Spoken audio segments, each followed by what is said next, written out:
Health policy పేరుతో అక్రమాలకు పాల్పడుతున్నారు అన్న కేటీఆర్ వ్యాఖ్యలకు కాంగ్రెస్ నేత అద్దంకి దయాకర్ కౌంటర్ ఇచ్చారు. తెలంగాణ ఏర్పాటు నుంచి హైదరాబాద్ ఇండస్ట్రియల్ ల్యాండ్స్ ఎవరికి కేటాయించారో నిజ నిర్ధారణ చేద్దామని సవాల్ విసిరారు. ORR ఉంది 160 కిలోమీటర్లు. దాన్ని మేము కేవలం లీజ్కి ఇచ్చాం మా ప్రభుత్వం. నువ్వేం చేస్తున్నావు? ఇప్పుడు శాశ్వతంగా దారాదత్తం చేస్తున్నావు 9300 ఎకరాలు. మీరేమన్నారు రేవంత్ రెడ్డి గారు ఆ రోజు?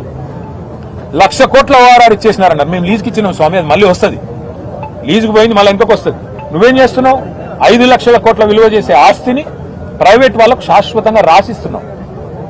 ఇప్పుడు మరి ఆ రోజు 1,00,000 కోట్ల ORR అని మాట్లాడి అది లీజ్కి ఇస్తేనే గగ్గోలు పెట్టిన రేవంత్ రెడ్డి ఇలా 5 లక్షల కోట్ల భూములని ఎవడబ్బసొమ్మని శాశ్వతంగా రాసిస్తున్నాడు.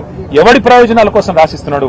కార్మికుల ప్రయోజనాలకా, పేదవాళ్ల ప్రయోజనాలకా, హైదరాబాద్ నగర ప్రజల ప్రయోజనాలకా? ఇవాళ నేను కేవలం భూములు, ప్రభుత్వం చేస్తున్న భూదోపిడీ, 5 లక్షల కోట్ల కుంభకోణం మీద మాట్లాడడానికి క్షేత్రస్థాయి నిజ నిర్ధారణ, ధర నిర్ధారణ రెండు జరగాలని ఇక్కడికి వచ్చిన. బీఆర్ఎస్ పార్టీ నాయకుల విధానం ఎట్లా ఉందంటే దొంగే దొంగ దొంగ అని అరిచినట్టుగా ఉంది.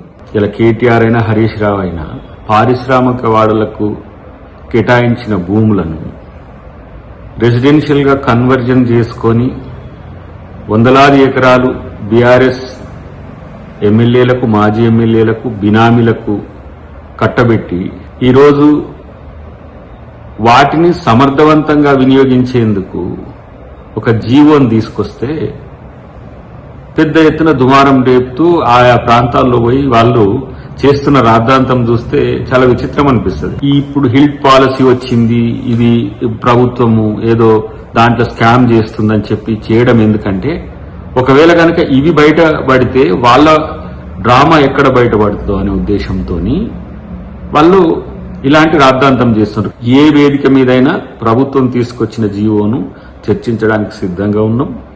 ఎలాంటి చర్చకైనా సిద్ధం.